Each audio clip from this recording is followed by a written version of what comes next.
everybody, it's Daniel here from MobileSyrup, and we have the Nexus 4 in front of us. This is the brand new phone launching today for $309 and $359 respectively for the 8 and 16 gigabyte versions on Google Play. This is not available from any carriers in Canada. It's unlocked, pentaband, HSPA Plus, and it is just gorgeous. So definitely the best looking Nexus device so far. This is based on the Optimus G, and you can see that glass backing there. If you hold it in the light, you can see fingerprints, yes, but you can also see that speckled Nexus wallpaper backing. That's really, really cool. You also have that 8 megapixel camera, the Nexus logo, and the speaker on the bottom. If we actually compare it to the Optimus G, which I apologize for the fingerprint magnetism of the Nexus. This has been used all morning, but you can see the similarities and the differences. Clearly the Nexus 4 looks a lot like the Galaxy Nexus. It's running Android 4.2, but other than that they are extremely similar in terms of hardware. They both have the Qualcomm Snapdragon S4 Pro processor running at 1.5 gigahertz. They have 2 gigs of RAM, 8 megapixel camera on the back, 1.3 megapixel camera on the front, 2100 milliamp hour battery internal, so it's not removable, no expandable storage on the Nexus 4, and it is running Android 4.2, whereas the Optimus G is running Android 4.0.4. So let's put that aside, let's take a look. First we're going to start with the lock screen. This has just been added today via an OTA update for existing phones. Brand new phones will come with this out of the box.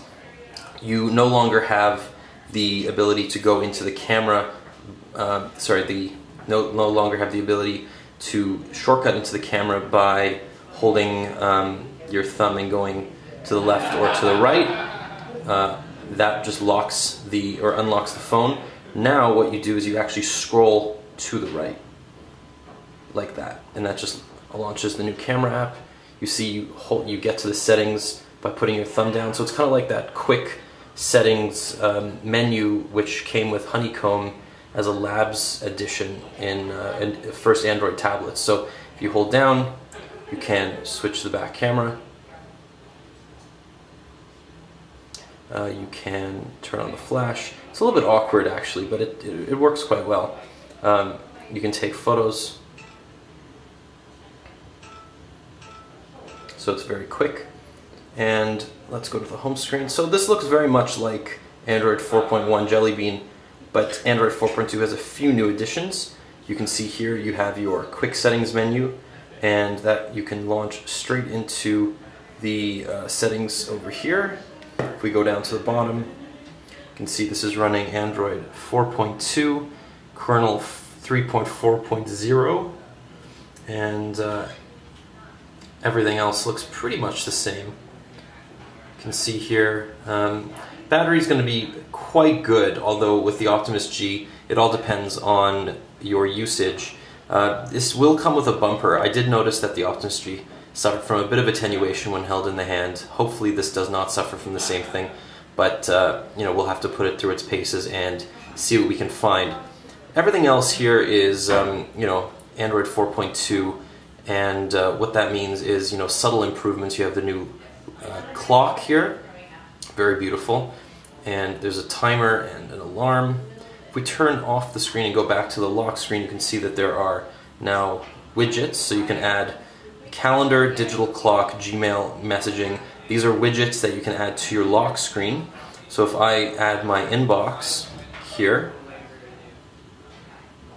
and I turn off the phone and turn it back on, if I scroll to the left, you actually get a scrollable Gmail widget.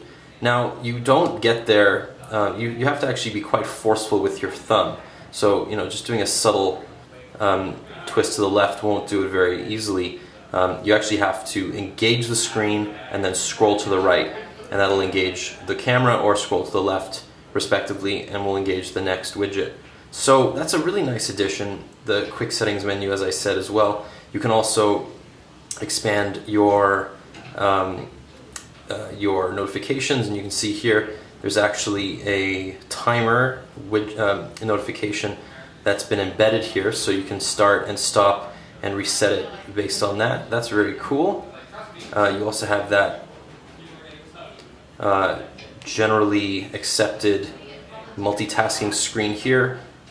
Camera is now first on that pre-installed dock. You have Chrome, you have messaging, and you have phone. And if we go in here, you can see that Currents is now pre-installed on the Nexus 4. We have Play Magazines here, which is a new addition to the Google ecosystem in Canada. Play Music as well, which is finally supporting capless playback. Unfortunately, Canadians can't pay for music, but you can use the service to upload music, which is a nice improvement over previous versions. We also have that new swipe keyboard, which is really cool. So let's see if I can do this while holding the camera. But I'm going to say this is the Nexus 4. There you go. Not bad. So that is a quick look at the Google Nexus 4, available today for $309 and $340 and $359 in Canada for the 8 and 16 gigabyte versions respectively. The screen 4.7 inches, 1280 by 768, absolutely gorgeous display. This is one of the best displays on the market. The quality doesn't seem quite as high as the Optimus G, just offhand.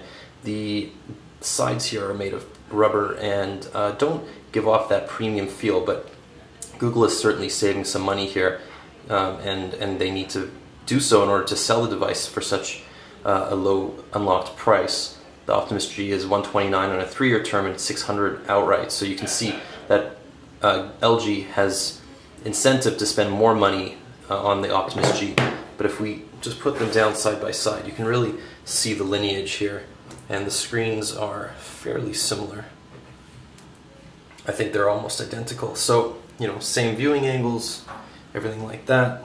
You can see on the bottom here, they're about the same thickness, but the Optimus G just seems a little bit more premium, and owing to its higher price. But ultimately, if you're looking for the stock Android experience, the Nexus 4 will deliver in spades. So this is available today. Pick it up if you can. It might be sold out by the time you see this video. Let us know how you liked it, and if you got your hands on a Nexus 4. Thanks so much for watching.